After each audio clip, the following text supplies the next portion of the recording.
ആരോട് തിരിച്ചു കൊടുക്കേണ്ട പൈസ ഒന്നും നമ്മൾ ആരോടും വാങ്ങിയിട്ടില്ല. നമ്മൾ വാങ്ങിയത് നല്ല പൊരുത്തപ്പെട്ട് തന്ന ആളുകളാണ്. ആ പൊരുത്തപ്പെട്ട് തന്ന ആളുകൾക്ക് അറിയാം നമ്മൾ ചെയ്യുന്നത് പറഞ്ഞത് ചെയ്യും എന്ന് അറിയാം. അതുകൊണ്ടാണ് ഇപ്പോ നോളേജ് സിറ്റിക്ക് 125 ഏക്കർ വാങ്ങി ഞങ്ങൾ 3 കൊല്ലമായി തുടങ്ങിയിട്ട് ഇതുവരെ ആളുകൾ ഇങ്ങനെ ചോദിക്കും എവിടെയാണ് ഉസ്താദേ? അത് ഭൂമിയിലാണെന്ന് മാത്രം പറയും. എന്ത് പറയാനാ? ഇതങ്ങനെ ഇങ്ങോട്ട് ഉള്ള ഭൂമിയാണെങ്കിൽ ഇങ്ങോട്ട് ചൂണ്ടിക്കാണിക്കും. കാരണം അൽഹർബു ഖദഅനാണല്ലോ പറഞ്ഞത്. അപ്പൊ അതനുസരിച്ച്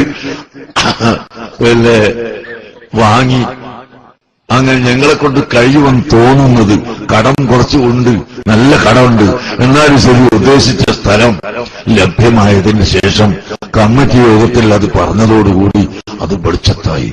അപ്പോഴേക്കതാ വില കുതിച്ച് കയറി. സുബ്ഹാനല്ലാഹ്, 1 ലക്ഷം രൂപക്ക് വാങ്ങിയ സ്ഥലത്തിന് 5 ലക്ഷം രൂപ വിലയായി. അതിന്റെ തൊട്ടടുത്ത് 10,000-ന് വാങ്ങിയതിന് 1 ലക്ഷവും 2 ലക്ഷവും വിലയായി.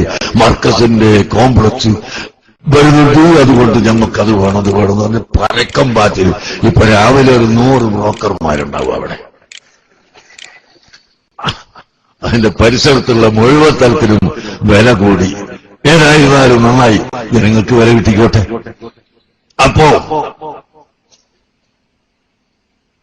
കമ്മിറ്റിയിൽ ഞാൻ പറഞ്ഞു, 3 കൊല്ലമായിട്ട് എവിടെയാണെന്ന് ചോദിക്കുമ്പോ ബാലുശ്ശേരിയാന്ന് പറയും, താമരശ്ശേരിയാന്ന് പറയും, കുന്നമംഗലത്താന്ന് പറയൂ, അതിന്റെ അടുത്താണെന്ന് പറയൂ, അതിന്റെ അടുത്തുനിന്നാ പറയും, ഒക്കെ അടുത്ത് തന്നെയാണല്ലോ. അങ്ങനെ ഇപ്പോൾ അത് പറയാനായ സമയത്ത് നിങ്ങൾക്ക് ബോധ്യപ്പെട്ടല്ലോ. അതുപോലെ ഇൻഷാ അല്ലാഹ് പള്ളിയും അടുത്ത സമയം നിങ്ങൾക്ക് എവിടെയാണെന്ന് പറയാൻ ആകും. അതിന്റെ മുമ്പ് നിങ്ങൾ സ്ഥലം ചോദിക്കണ്ട. അതിന്റെ പാഴ്സുകളൊക്കെ ഉണ്ടാക്കിക്കൊണ്ടിരിക്കുകയാണ്. ഏതാണ്ട് കുറെ പാഴ്സുകളൊക്കെ തയ്യാറായി കഴിഞ്ഞിട്ടുണ്ട്. അപ്പോ അതുകൊണ്ട് അതിലൊന്നും ആർക്കും സംശയമല്ല. മോമിനിയങ്ങൾക്ക് സംശയമില്ലാന്ന് അതല്ലേ ഞാൻ പറയുന്നത്. മോമിനിയങ്ങൾക്ക് സംശയമല്ല, ഇഖ്ലാസോടുകൂടി തരുന്നവർക്ക് സംശയമല്ല. അല്ലാത്തവരുടെ സംശയത്തെ നാം ഒരിക്കലും പരിഗണിക്കേണ്ടതുമില്ല, ഒരിക്കലും അത് ചവിട്ടിക്കൊടുക്കാൻ പാടില്ല. അതങ്ങനെ ഒരു കൂട്ടരിങ്ങനെ പറഞ്ഞുകൊണ്ടിരിക്കും. ഉറങ്ങാൻ പോകുമ്പോ അതില് നല്ലോണം അടിച്ചിട്ടില്ലെങ്കിൽ പുറത്തുനിന്ന് ഇങ്ങനെ കര എന്ന് പറഞ്ഞിട്ട് പോകുന്നില്ല. അടിയെന്ന് ഒരു ഒച്ച ഇങ്ങനെ കേൾക്കൂ. ഒരു ചീമിടി നല്ലതായിട്ട് പറയുന്നത്. എന്താ സാധനം എനിക്കറിയില്ല.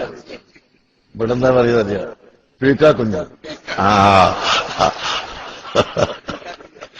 അങ്ങനെ ഇവിടെ പറയാ. നമ്മളെ നാട്ടില് കോഴിക്കോട് ജില്ലയിൽ അവിടെ CBD പറയും, സാധനത്തിൽ തിരിയും. അതുകൊണ്ട് വേഗം വാതിലാണ് നല്ലോണം അടച്ചിട്ട് നമ്മൾ ഉറങ്ങും. അത് ഇങ്ങനെ നമ്മൾ അത്തരം ഒച്ചകൾക്കൊന്നും യാതൊരു ശ്രദ്ധയും കൊടുക്കാൻ പാടില്ല. നമ്മൾ അള്ളാഹുവിന്റെ പൊരുത്തത്തിന് വേണ്ടിയാണ് ചെയ്യുന്നത്. അള്ളാഹുവിന്റെ പൊരുത്തത്തിന് വേണ്ടി പ്രവർത്തിച്ചാൽ അള്ളാഹു സുബ്ഹാനഹു വ തആല നമുക്ക് സഹായിക്കും. മൻ കാന മഅല്ലാഹി കാനല്ലാഹു മഅഹ്. ആരെങ്കിലും അള്ളാഹുവിന്റെ കൂടെയായാൽ അള്ളാഹു അവന്റെ കൂടെയാണ്. അഥവാ അള്ളാഹുവിന്റെ പൊരുത്തത്തിന് വേണ്ടി പ്രവർത്തിച്ചാൽ അള്ളാഹു അവനെ സഹായിക്കും എന്നാണ് അതിന്റെ അർത്ഥം. അതുകൊണ്ട് മുഅ്മിനീങ്ങളെ, നമ്മുടെ കയ്യിൽ ഒന്നുമില്ല, ഒരു കഴിവില്ല, ഒരക്ഷരം ശബ്ദിക്കാനുള്ള കഴിവില്ല, ഒരു മുക്കാലില്ല, ഒരു കാശില്ല, ഒന്നും നമ്മുടെ കയ്യിലില്ല. എല്ലാം റബ്ബ് സുബ്ഹാനഹു വ തആലയുടേതാണ്. മിനൽ ഇനായത്തി റുക്നൻ غير منهدم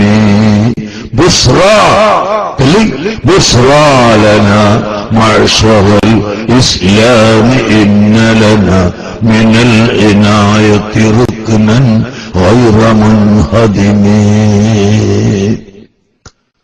ومن يكن برسول ومن تكن برسول الله نصرته إن تلقه الرشد في أجرها تجري. അള്ളാഹുവിന്റെ ഹബീബിന്റെ സഹായം, അള്ളാഹുവിന്റെ ഹബീബിന്റെ പേരിൽ അവിടുത്തെ കാരണം കൊണ്ട് വല്ല മനുഷ്യനും സഹായം ലഭിക്കുന്നുവെങ്കിൽ അവനത് എതിരിൽ ഏത് കരടി വന്നാലും സിംഹം വന്നാലും എന്തു ശക്തി വന്നാലും അത് ഫലിക്കുകയില്ല. ബഹുമാനപ്പെട്ട ഇമാം ബൂസീരി റഹ്മത്തുള്ളാഹി അലൈഹി